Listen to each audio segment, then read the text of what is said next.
రాహుల్ని ఒక మాట అనే ప్రయత్నం కూడా ఎందుకు చేయలేదు? అంటే జగన్మోహన్ రెడ్డి అనుమానం నిజమేనా? చంద్రబాబు నాయుడు రహస్యంగా రాహుల్తో కూడా ప్రేమాయణం నడిపిస్తున్నారా? చంద్రబాబు నాయుడు రేపొద్దున అవకాశం ఉంటే కాంగ్రెస్తో కూడా కాంగ్రెస్తో కూడా మంచి సంబంధాలు మెయింటైన్ చేయాలని అనుకుంటున్నారా? దానిలో భాగంగానే రాహుల్ చేసిన విమర్శలపైన ఎక్కడ నోరెత్తట్లేదా అనే అనుమానం మనకు కలుగుతోంది. జగన్మోహన్ రెడ్డి ఈ ప్రశ్న రైజ్ చేసిన తర్వాత ఒకసారి చెక్ చేస్తే ఓట్ల చోరీ అంశంపైన ఆంధ్రప్రదేశ్కు సంబంధించిన పార్టీల రియాక్షనే లేదు.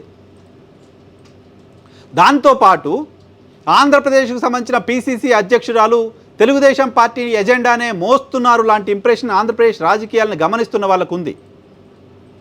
ఆమె పైన అనేక మంది రాష్ట్ర కాంగ్రెస్ నాయకులు అధిష్టానానికి ఫిర్యాదు చేసినప్పటికీ ఆమె కోరిన వాళ్ళని, ఆమె కావాలనుకున్న వాళ్ళనే ఇటీవల వర్కింగ్ ప్రెసిడెంట్లుగా పార్టీకి సంబంధించిన పొలిటికల్ అఫైర్స్ కమిటీలోనూ నియమించింది కాంగ్రెస్ పార్టీ అధిష్టానం.